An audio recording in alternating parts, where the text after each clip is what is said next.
talking with Lee George about his plans to become a professional noodle maker, which is kind of his dream. It's kind of something he's always wanted to do. He's wanted to start a noodle making business where he makes noodles for people who need them. Mr. George?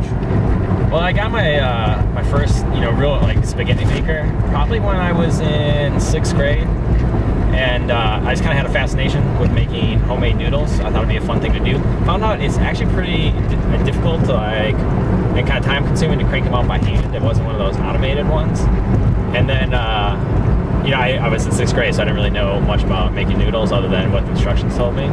But I thought, wouldn't it be cool to make homemade noodles and then sell them to local restaurants? And you can make all sorts of different types of noodles and gluten-free noodles, because there's a lot of people have celiacs now or gluten tolerances and stuff. So I thought, hey, maybe I should try that. Entrepreneurship is an interesting aspect of Lee George's personality. He has also made bags out of found materials. Tell us about your bags. Yeah, I come from a kind of a line of ancestry that kind of focuses on one type of instrument or tool. Like my dad, for instance, is really into flashlights. I don't know why, but he's always kind of collected flashlights.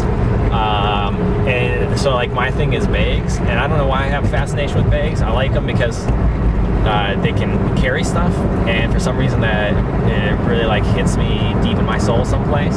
And so my wife, her school bag broke, and she was gone one week, and so I was like, well, I'm going to make her a new school bag.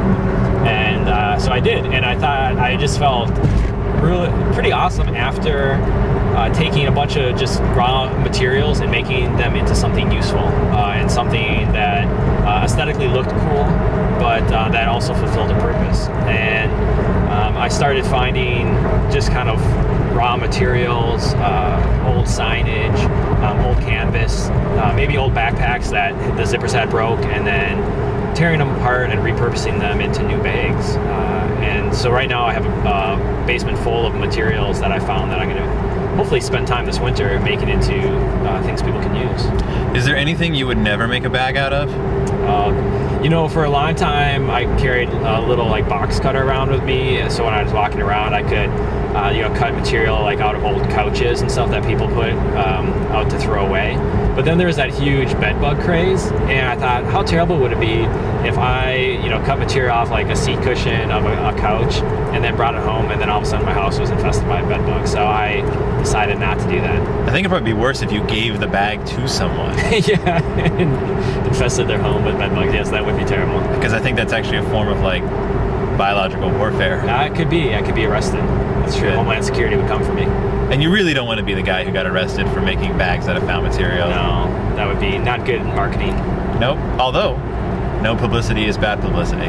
That's true. That's true. I don't know if I'm famous enough for any publicity to be good publicity. That's true. This was an interview with Lee George, bag maker, possible noodle maker, good friend of mine. Godspeed.